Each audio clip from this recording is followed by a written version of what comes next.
Indonesia, negeri yang terbentang dari Sabang sampai Merauke, dipeluk garis khatulistiwa, dianugerahi kekayaan alam dan budaya yang tak terhingga. 17.000 pulau, lebih dari 700 bahasa, dan ribuan warisan leluhur yang hidup berdampingan dalam harmoni.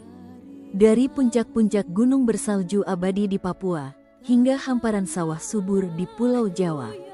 Dari hutan lebat Kalimantan yang menjadi paru-paru dunia, hingga terumbu karang warna-warni di Laut Sulawesi.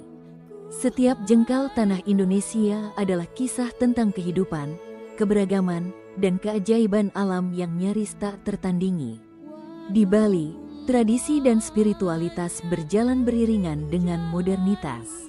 Di Sumatera, gajah dan harimau masih bersembunyi di balik rimba, menjaga sisa-sisa hutan tropis yang terus menyusut.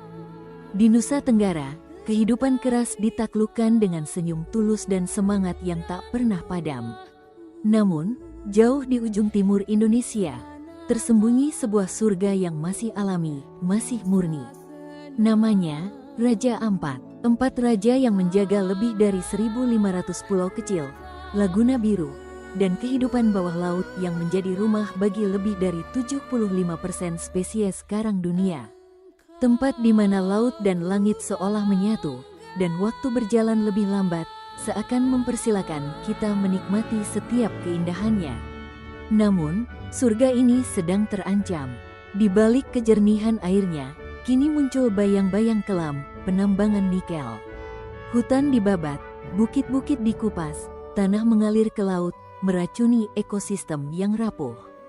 Nikel, yang menjadi bahan baku baterai untuk dunia yang menuju hijau, justru menghancurkan ekosistem hijau yang sesungguhnya. Masyarakat lokal yang menggantungkan hidup dari laut dan pariwisata mulai kehilangan harapan. Ikan menjauh, wisata menyurut, alam menjerit, namun suara itu seringkali tenggelam di balik deru alat berat. Indonesia adalah anugerah dan tanggung jawab. Raja Ampat bukan hanya milik Papua, tapi warisan dunia. Menjaganya adalah janji kita pada generasi mendatang. Karena saat alam berhenti berbicara, kita hanya akan mewarisi keheningan yang penuh penyesalan.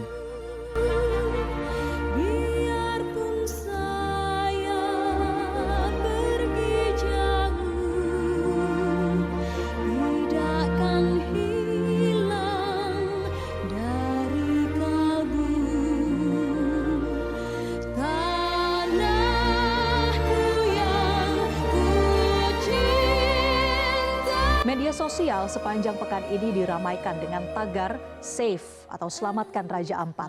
Pemerintah memang sudah mengambil langkah untuk menyetop sementara operasional perusahaan tambang nikel di Raja Ampat untuk melakukan investigasi lapangan. Namun, kalau bukan ketegasan pemerintah, siapa yang bisa menjamin warisan surga terakhir di bumi ini dapat tetap lestari di tengah eksploitasi tambang? Penelusuran citra dari satelit Sentinel-2 milik Uni Eropa menunjukkan, sejak 2018, pembukaan lahan mulai terlihat dan terus meluas hingga 2025. Perubahan warna lahan dari hijau menjadi coklat dalam citra satelit menandai semakin intensifnya aktivitas pembukaan lahan di bagian tengah pulau. Menteri Lingkungan Hidup bersama tim dijadwalkan akan bertolak ke Raja Ampat pada Kamis 12 Juni mendatang. Usai melakukan tinjauan, pihaknya akan menentukan langkah yang paling tepat untuk mengatasi persoalan lingkungan di sana. Indonesia adalah anugerah Tuhan dengan ribuan pulau yang menyimpan surga keindahan dan kekayaan budaya tak ternilai. Keindahan alam Indonesia bukan hanya untuk dinikmati hari ini, tetapi harus dijaga untuk anak cucu di masa depan. Kita semua bertanggung jawab melindungi bumi pertiwi dari keserakahan yang merusak demi masa depan yang lestari. Dengan persatuan dan kesadaran, kita bisa menolak kerusakan dan menjaga Raja Ampat serta keajaiban lainnya tetap utuh. Cinta tanah air berarti berani bersuara dan bertindak untuk menyelamatkan Indonesia dari ancaman kehancuran.